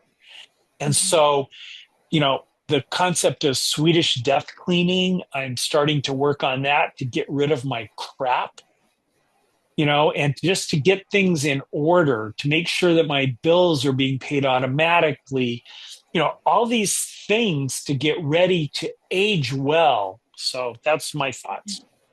Yeah, thank you for sharing. Stephen, go ahead. Yeah, so I was really moved, again, from kind of a professional standpoint, by a section that he was talking about when he was discussing informed consent with his patients, and that he shared that he was using kind of a new pattern that he had picked up from the palliative care team. And so often in medicine, we kind of condense our thought process into gathering information from the patient in a story by getting objective information in the form of physical exam or labs or imaging, and then telling you what's wrong, and then developing a plan. And usually by the time the plan comes along, the discussion is over. It's just time for me to either tell you what needs to happen and how we're going to fix this problem, or he kind of said that's the paternalistic model, or there's a professorial model where you get to share, okay, well, we could do this or this, and then what do you want to do? And then the patient's just kind of left with all this new information, which can sometimes be really daunting and hard for anybody to kind of process. So he talked about going over 3 more things with patients: worries, goals, and trade-offs. And he brought this up, and I'm really excited to kind of incorporate that into my practice. I've already been doing it, and it's been so positive with my patients to be able to take that extra time to say, here's what we've got. Here's the things that there's some things that we can do to fix this. But before we go dig too deep into that, like, what are you worried about? What kind of goals are you trying to achieve? And here's some of the treatments that we've got. What kind of trade-offs are you willing to make? Are you wanting to take medications for this? Do you want to do surgery? And I'm developing that into a lecture that I'm going to teach the PA students that I teach locally as well, and hoping to kind of bring that into practice. But I thought, as a patient, you can, self-advocacy, if your provider isn't going over that, when the decision-making comes along, say, well, here's what I'm worried about. Here are my goals. These are the trade-offs that I'm willing to make. How can you help me achieve those kinds of things? And so if your provider isn't able to go over that, I really appreciated that kind of 3-step conceptualization of how to make decisions. And I've actually been doing it even with my family, even my kids. Well, what are you actually worried about? What are you trying to achieve? And what are you willing to do to make that happen? So I liked that kind of 3-step approach. That's excellent. Yeah. Yeah. And that's a good, healthy concept to interact with people. Like Stephen, you were saying, you use it with your kids. I mean, get this conversation started, and, what are they worried about? Like, they don't want to go to school. Is it a bully? Is it a test they're afraid of? Is, whatever's going on, good, honest communication. Good approach. Yeah. Yeah. With the bully thing, we had that happen not too long ago. It was like, my kid was getting bullied, and the trade-off was, I don't want you to make a big deal about it. I don't want you to bring it up with the administration or whatever. Like, let me handle this. I know that you're there. I know that you're here for me and you can back me up, and that's great. But you got to let me stand up and fight some of my own battles sometimes. Yep. And it was Boy, that's really wise. surprising. And I was like, huh. Like, I thought I was supposed to, like, bullying's a problem and you got to communicate and make sure that all the teachers are involved. And he was like, I don't want that. He's like, I Yep. know that. I understand that. And it was kind of a really nice informed consent moment of parenting where it was like, That's okay, great. well, if you actually want to talk this out, if you want to try to fight this battle, you let us know, keep us posted, but it was, yeah, challenging. Yep. Yeah, thank you for sharing that. Landon, your thoughts? What I learned is I think it's important that we want to live well to the end, but I think we also all want to die well. I think there's a movie, I think it's A River Runs Through It, where Brad Pitt at the end, he fights a grizzly bear with a knife, and the last saying was, it was a good death. And I think we all want that. And I look at my own father, and I understand him because he's a lot like me. But I remember we moved him when he was about 60. They moved out of their house and moved into a newer home. And as I was helping him move the mattress into the bedroom, because I didn't want to move it again, I said, "Well, Dad, how's it feel to be moving into the place you're going to die?" And we kind of laughed about it. But 5 years later, and I think he saw how my grandmother died, such horrible with Parkinson's, and my grandfather with the cancer, and he got a sickness. He was going to a job interview at one point at the beginning of the month, and 3 weeks later he couldn't walk. He was only 65. He probably could have fought and tried some things, but I think he was at peace with it. And just before he called the family together, and we all sat around, and he got to talk to each of us and tell us how important we were to him. And he said, I think this is the end. And he told me this story. He said, I remember when we were moving in, Landon, what you said about that I would die here. And he said, you were right, and this is where I want to die. So we got to talk. Everyone got to say their goodbyes. That night he went into, my mom called, and I went and helped him go to the bathroom because he couldn't get up.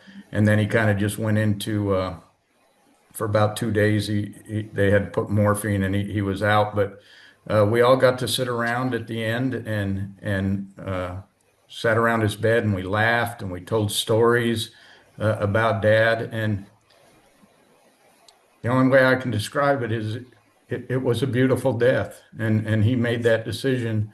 And that's the way I want to die. As I watched it, you can die in a beautiful way, and it was. I always remember it. It's something I'll always hold close. So I think that's what I learned from this, or that's what it had me thinking. Yeah, thank you for sharing, Landon. That's huge. Yeah, I just want to say that what Stephen was saying about how this book has affected his practice is just really, I just think that's wonderful.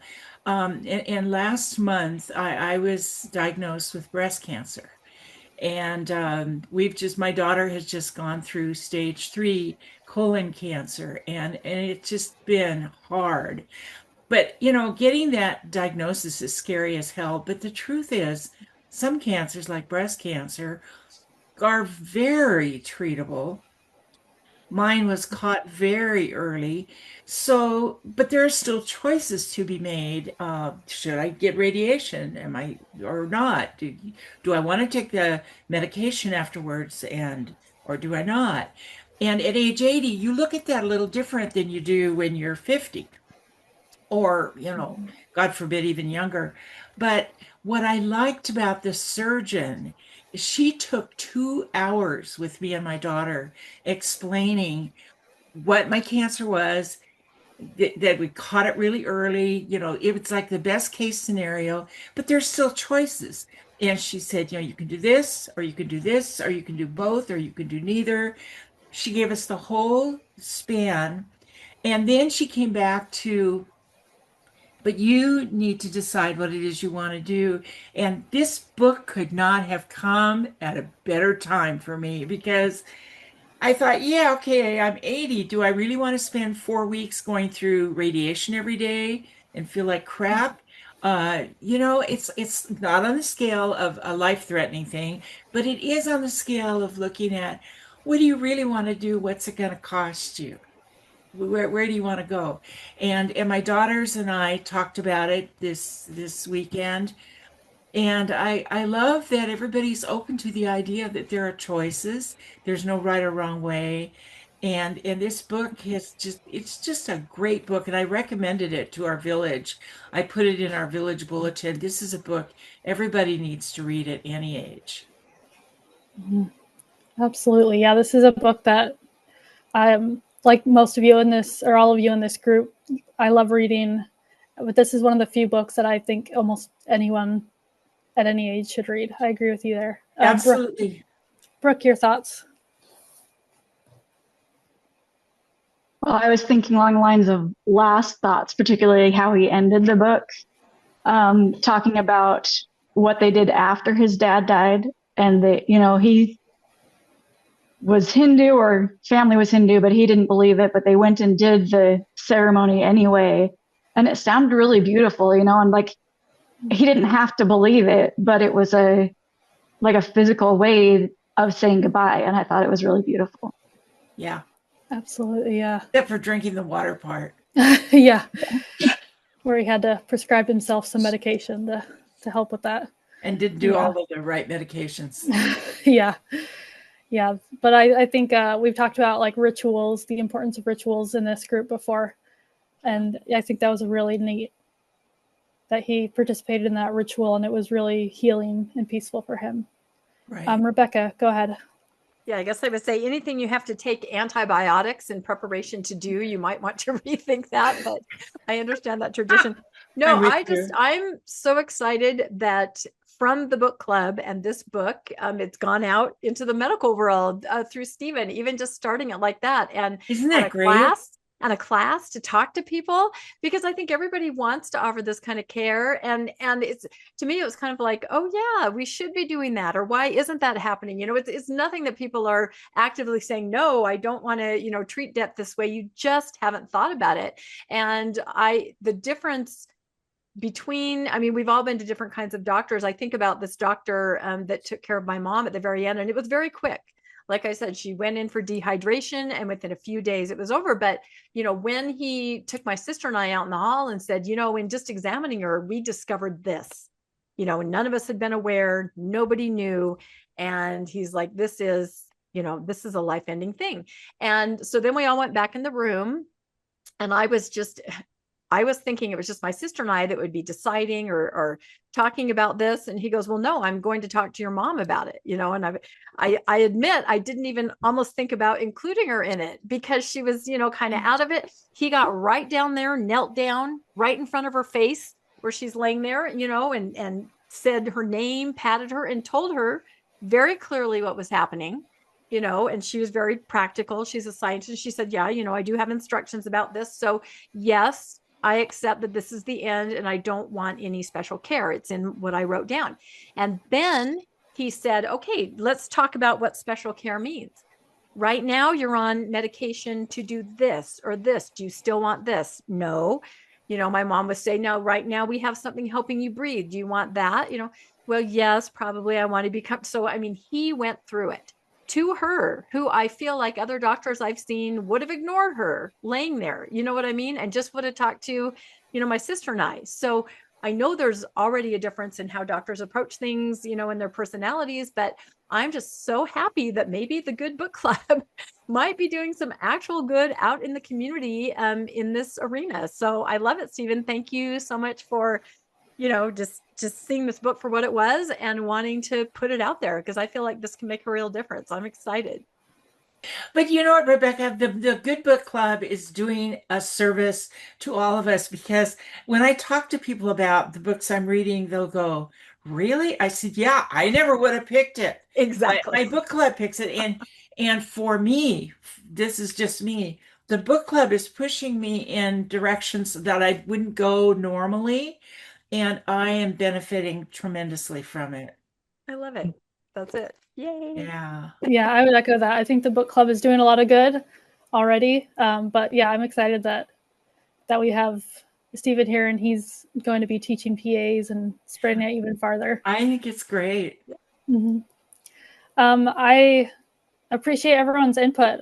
We had a lot of really good thoughts, and some people shared some very personal thoughts. So I appreciate that. It's definitely a difficult topic.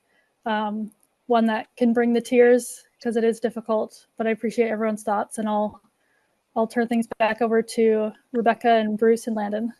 Oh, what a beautiful Mormon exit. I will turn things over to. Turn the time back over. I know. I still haven't found a phrase to replace that. We'll now turn the time over to. You can kind of say, take it away, but that doesn't sound quite right. So, wow, I knew this conversation would be really interesting, but boy, that was something. I wish more people, could hear this, because everybody shared such amazing things, and it's just incredible. So yeah, I would say, let's be missionaries and let's share this book. I'm not kidding. People might look at you weirdly if you gave it to them as a gift or something, but I think it can be life-changing in this discussion about death, honestly. And I think maybe the younger the person is that you share it with, the bigger difference it can make, just in perspective and preparation and all of that. So let's be missionaries. Let's share this book. It's absolutely incredible. And like I said, this was the most recommended book when we took our recommendations a year ago before we put the list together. Really? We had many people that recommended this, and I'm so glad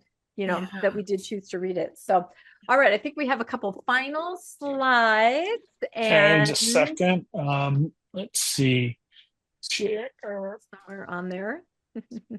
All right, perfect. Yeah, I think that Doubt is our next book, and we are getting up to the end of our book list for 2023, 2024, and next month we'll be 2024, 2025. Well, no, we're getting to the, that's right. 2024, 2025. Sorry, I'm off a year. Next month, we will be revealing the book club list for 2025, 2026. This is incredible that we've been going so long. But Doubt is our book for July. We'll be reading that on July 13th. So because this was bumped a little later, we have a little less time, but this is on audio, so speed through it. And Landon, on his trip, because he needed something to do on the plane, has already started reading. So we'll let Landon now tell us a little bit about the book Doubt. And again, Luann will be leading this discussion. She was not able to be with us today. Yeah, I just started reading this book, and it's one I was looking forward to because, my family, since I, cast doubt on the church, they always call me Eeyore, that I'm a pessimist and not an optimist. So this book is about the great doubters in history. And so far I've started out, they're talking about Plato and Aristotle and the great philosophers and how they've affected history through their doubt, and how doubters have been able to change or make changes throughout history. So just reading some of the chapter titles, they're going to hit all different people throughout different times that were the great doubters of history and how it changed the world. So you can look at it and say, hey, maybe I can make a change, but I doubt it. But so, or you could be a doubter and proud of it. That's right. That's right. I think that's it. All the good ideas come from doubters, right? Who want to find a different way. So, all right. I think we have maybe like one or two more slides. Yeah. Just wanted to remind everybody about some other media available to us on the Good Book Club. We have the Good Book Club podcast, which is audio. You can find that anywhere that you find your audio podcast. We also have the Good Book Club for Post-Mormons on YouTube, where this is where we put up our videos. And again, like I said, we don't advertise it, but you can search that and you can find it. So that's really good. We have the Good Media Club on Facebook, where we'll throw up things that are, you know, kind of interesting out there in the post-Mormon world, like Secret Lives of Mormon Wives, right? We'll put links to that and stuff. And then we have the podcast Mormonish, which kind of spun out of the Good Book Club and all the different guests and members. And we talked to a lot of people about different topics on that. So if you are not yet a member of the Good Book Club and you'd like to be more connected, if you can find us on Facebook and Instagram, and you can kind of join there where there are links and things like that. If you're not into social media so much, you can send us an email to thegoodbookclub@mail.com, not Gmail, and you can get your information there by getting on the mailing list. It does tend to go to spam sometimes. That's why we have that little spam sign. So make sure you check your spam folder, because I'll always write back and say, here's how you join, and here are the links, and we put up, you know, everything for the coming weeks. So please join us. We have a lot of fun, as you can tell, even when we're talking about death. So we will sign off for now from the Good Book Club. Thank you, everybody.